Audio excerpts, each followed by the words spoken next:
Yes, sir. Welcome back to another edition of Fast Break Bets presented by BettingPros. You know me, you know the voice of the guy. It's me, really raw, feeling raw, Terrell Furman Jr. here at your service.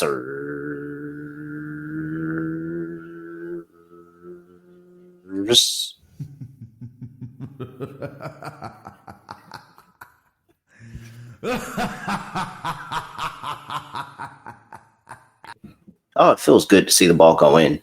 It feels good when you see the ball go in a couple times. I had a good weekend, very good weekend. It made me positive on the week, which was very, very good after the past couple of weeks that I had on the show. So it was great to have a really, really good weekend like that. As we look at what happened, the Phoenix Mercury went up against the New York Liberty. I got them at plus money. They ended up closing at favorites. They covered every single number, handled business. Wasn't even close. The Mercury were dominant in that game. Valkyries squeak over their team total, score 83 points. That's all I need. Thank you very much. My Valkyries are very, very good at basketball. Alyssa Thomas over 6.5 rebounds. W laddered that up as well. You got up to 9. Very good hit there. Fever team total under 85.5. That didn't get there. Uh, Taking the team total under against Dallas Wings was a bad pick. And you know what? I'll take that. That ruined the sweep. If I had got that one, I would have swept Friday. But you know what? It is what it is. 3-1 on Friday. Pretty good. Not mad at it. And then Bree Jones over 12.5 points on Sunday in the game against guess who? The New York Liberty. I'm fading them right now while Jocko Jones is out. So Bree Jones got over that 12.5 points. She ended up finishing with 21. So you could have a nice ladder spot there. The Sparks had zero offense, zero care in the world. No respect for Candace Parker here. They didn't get over their team total 43.5 in the first half, but the Minnesota Lynx did as they came out to 50 points in the first half against the Connecticut Sun. Great day. Great day. That was what was that? That's 1, 2, 3, 4, 5. 5-2 over the past 2 days betting, and it brings me to a 10-7 on the week, plus a whole bunch of plus money. We had plus 340 with the Mystics, plus 115. We had plus money with the Storm earlier last week. We had plus money. AT rebounds came in at plus money. The Valkyries got a win tonight in the first half. I cashed a plus money play there. You know, I always play the Valkyries first half every single time. You don't need to doubt it. I'm not going to come up here and talk about Valkyries first half every single day or make the pick known because you already know. Death, taxes, Valkyries first half. They cashed yet another one, plus 3, cashed the money line at plus 170. I got both of those plays, everything. Valkyries are great. They're great. So, again, I don't have to tell you Valkyries first half every single time because guess what? I'm going to play it every single time they play a game. Every single time. All right. With all that said, there are no games on a Monday. It's quite annoying. Quite annoying. But you know what? It is what it is. It is what it is. I will give you a play for Tuesday in the Commissioner's Cup final. And we'll talk about that in just a second. But before we talk about that, I gotta talk to you about Bet365. Make sure you get over there to Bet365. They have a special offer for our listeners. Turn $5 into $150 of bonus bets when you join Bet365. Claim the offer. Just go to bettingpros.com/bet365 and deposit at least $10. And if you place a bet of at least $5, you'll earn $150 in bonus bets. So again, that's Bet365, bettingpros.com/bet365 for the link. 21 and up only, must be present in Arizona, Colorado, Illinois, Indiana, Iowa, Kentucky, Louisiana, North Carolina, raise up, New Jersey, Ohio, Tennessee, and Virginia. Gambling problem? Call 1-800-GAMBLER or 1-800-BETS-OFF if you live in Iowa. Terms and conditions apply. All right, let's get into it. The Indiana Fever are on the road playing against the Minnesota Lynx. Lynx are laying 5.5 in the Commissioner's Cup final. 167.5 is total.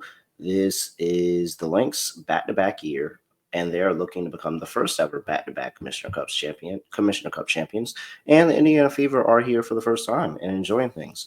You will be wondering if you're going to see Caitlin Clark in this game. I don't think we're going to see her. I think she's still nursing that groin injury, and I think they want to take her time with her. And as much as everybody would like to win the $500,000 grand prize that comes with winning this tournament, I don't think they're willing to risk any more injury to Caitlin Clark as far as they've already done this season. So I don't think she's going to play. I like this bet even if she plays, whether she plays or whether she doesn't play. I still like the bet because regardless of the fact, the Indiana Fever still struggle on the road with scoring the basketball. And the Minnesota Lynx are still a very good defensive team. So the play that I'm going to give out is the Indiana Fever team total under 80.5 for the game. I think that whether Caitlin plays and even if Caitlin doesn't play, it looks even better of them trying to get over this number. The Minnesota Lynx have only allowed a team to get over this number once at home this season. That is it. Only one time has the team been able to get over their number of 80.5 against the Minnesota Lynx here. And Minnesota Lynx have been the best defense in basketball. They're giving up 71 points per game at home this season. I'm sorry, 70.3 points per game at homes this season. Meanwhile, you look at the Indiana Fever, who are 2-6 to their team total on the road this season. I talked about it. They were struggling and struggling and struggling to find that win on the team total. Then they finally got one against Storm, and then they got another against the Dallas Wings. Well, if you look here, what those two teams are doing at home this season defensively, Seattle Storm are giving up 81.8 points per game. That is ninth in the WNBA, and the Dallas Wings are right below them at 10th, giving up 81.9. It's a significant jump from the level of defense that the Minnesota Lynx are playing.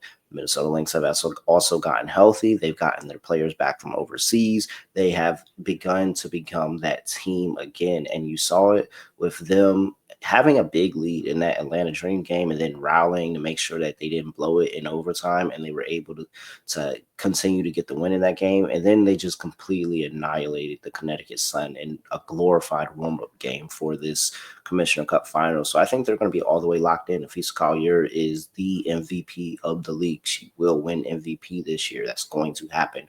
And so I think that is going to be a complete showcase on her end. And defensively, I just don't know what the Indiana Fever are going to do to be able to try to find offense when this Minnesota Lynx defense starts creating turnovers, capitalizing off of their turnovers, and really, really putting that Indiana offense in bad spots. So I'm going to give Indiana opportunity to prove me wrong here. I don't think they will. Give me the Indiana Fever to go under their team total of 80.5 for the Commissioner's Cup final. And that's the first play that I'll give out. I'm going to give out some more plays for Commissioner's Cup tomorrow, but I didn't have anything to give out here, so I decided to go ahead and give out an additional play here, and then I'll give out the rest of the plays tomorrow. So that is what we're doing in an early look of the Commissioner's Cup final. Taking the Indiana Fever team total under 80.5. I'm at really real __. Make sure you give me a follow on X at BettingPros on X and TikTok at BettingPros NFL on Instagram and YouTube.com/BettingPros, where you can make sure you subscribe, drop a comment, and you'll have a chance to win this Isaiah Thomas signed jersey at the end of the month. You don't have long to get into that contest, so make sure you get into it now. We will be giving that away at the top of the month next month in July. All right, with that, that's it. I have nothing else to say, nothing else to do. No other way of ending the podcast. Just going to end it like this. We are out of here.